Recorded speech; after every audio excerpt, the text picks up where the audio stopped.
Assalomu alaykum. Xabarlar.uz kanali o'z ishini boshladi. Agar kanalda birinchi bo'lsangiz, like bosib, obuna bo'lishni unutmang.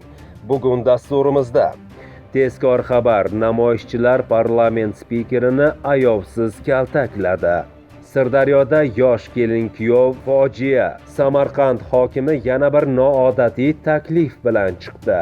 Xushxabar: Astraxan viloyatida chegara yaqinida to'planib qolgan migrantlar vataniga qaytadi. Dolzarb xabar: O'zbekistonda 2021-yil 1-apreldan qaysi un naviga cheklov qo'yilishi ma'lum qilindi. Sankt-Peterburgda O'zbekiston fuqarosi vatandoshini pichoqladi. Endi esa batafsil. Samarqand viloyati hokimi yana bir noodatiy taklif bilan chiqdi. Erkinjon Turdimov viloyatdagi davlat organlari rahbarlari 11-noyabrdan 21-noyabrga qadar ishga piyoda yoki jamoat transportida kelib ketishini taklif qildi. Bu haqda viloyat hokimligi matbuot xizmati xabar qildi. Men o'zim shu tartibda ishga kelib ketaman. Xizmat mashinam hokimiyatda turadi. Kun davomida biror bir tumanga chiqadigan bo'lsam, mashinadan foydalanaman. Kechqurun yana mashinani hokimiyat garajida qoldirib, uyga piyoda yoki jamoat transportida qaytaman. Bu avvalo salomatligimiz uchun, qolaversa aholiga shaxsiy ibratimizdir.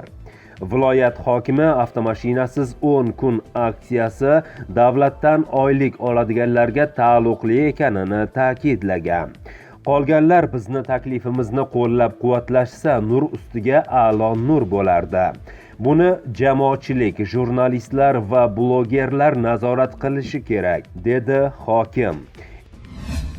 Armanistonda namoyishchilar parlament spikerini ayovsiz kaltaklashdi.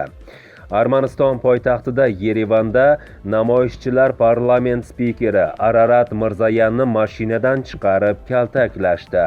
Bunga mamlakat bosh vaziri Nikol Pashinyanning Tog'li Qorabog'dagi urushni tugatish to'g'risidagi bayonoti sabab bo'lgan. Ushbu bayonotdan deyarli darhol hukumat uyi yonida norozilik namoyishi boshlandi.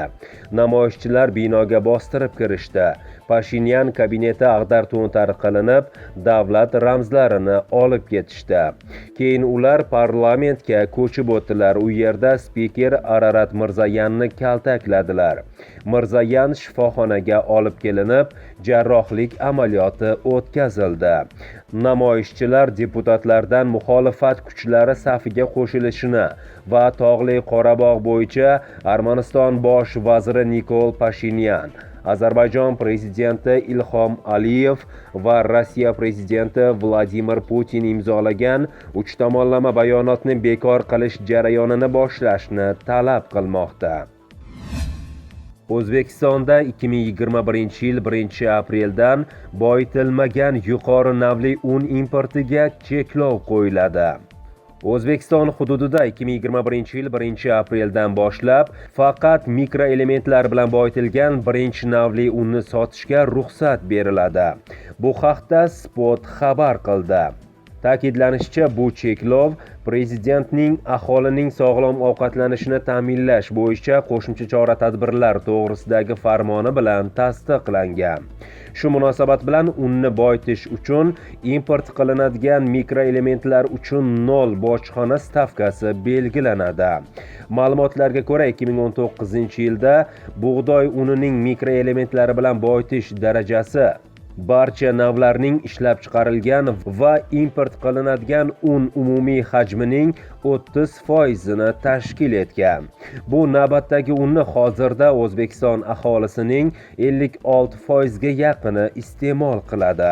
Lekin organizmda temir tanqisligi anemiyasining oldini olish uchun bu ko'rsatkichni 90% ga oshirish rejalashtirilgan. Shuningdek, Jahon Sog'liqni saqlash tashkiloti ma'lumotlariga ko'ra, ushbu navdagi unni iste'mol qilish anemiya darajasini 70% gacha pasaytiradi. Avvalroq 2020-yil 1-apreldan boshlab O'zbekiston hududiga faqat mikroelementlar bilan boyitilgan birinchi navli bug'doy uni olib kirilishi mumkinligi ma'lum qilingan edi. Astraxan viloyatida chegara yaqinida to'planib qolgan migrantlar vataniga qaytadi.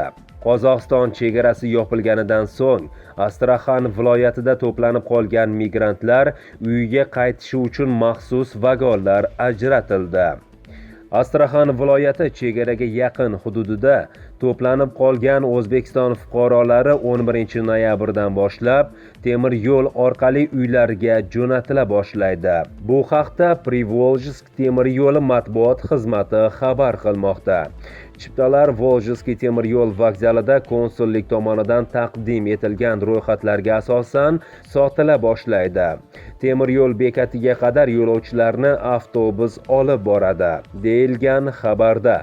Ushbu transferni amalga oshirish uchun Rossiya temir yo'llari Volжский Tashkent poyezdi tarkibiga qo'shimcha 3 ta vagon qo'shdi. Ushbu vagonlar bir oydan ortiq vaqt davomida uylariga jo'nab keta olmayotgan mehnat migrantlari uchun mo'ljallangan.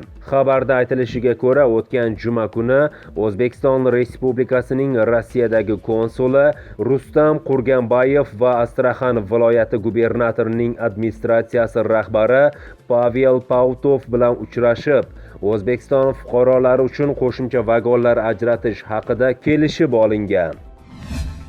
Sirdaryoda yosh kelin-kuyov is gazidan vafot etdi. Bu haqda Sirdaryo viloyat prokuraturasiga tayanib, Sirdaryo xabarlariga xabar berdi.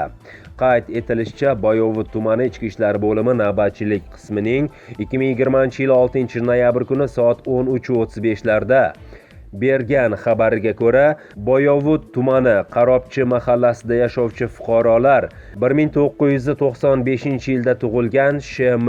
hamda uning turmush o'rtog'i 1999-yilda tug'ilgan D.M. qo'lbola usulda yasalgan pechdan chiqqan is gazidan kuchli zaharlanib, yashash xonadonida vafot etgan. Sudga oid tibbiy ekspertizasining dastlabki ma'lumotiga ko'ra, Sh.M. va D.M.larning o'limi is gazidan zaharlanish oqibatida kelib chiqqanligi qayd etilgan. Mazkur holat yuzasidan Boyovut tumani prokuraturasi tomonidan tergovga qadar tekshiruv o'tkazilmoqda. Vafot etganlarning turmush qurishganiga hali bir oy ham bo'lmagan edi. Yosh kelin-kuyov ekanliklari aytilmoqda. Is gazidan zaharlanishdan o'zingizni va yaqinlaringizni asrang. Gaz hamda elektr jihozlaridan ehtiyotkorona foydalaning.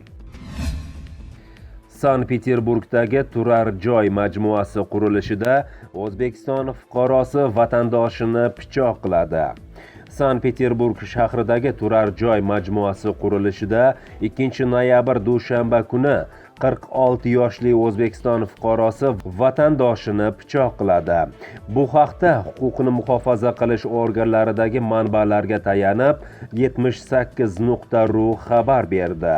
Ma'lum bo'lishicha, hodisa shaharning Moskva tumanidagi Srednerogad ko'chasida joylashgan turar joy majmuasi qurilishida sodir bo'lgan. 2 noyabr kuni soat 23:40 da 46 yoshli O'zbekiston fuqarosi spirtli ichimliklar iste'mol qilgandan keyin kelib chiqqan janjal paytida 41 yoshli vatandoshiga pichoq urib jarohat yetkazgan. Xabarda aytilishicha, gumon qilinuvchi shaxs ushlanib, pichoq olib qo'yilgan. Shuningdek, qotillik bo'yicha jinoiy ish qo'zg'atilgan. Qo'lga olingan shaxs izolyatorga joylashtirilgan.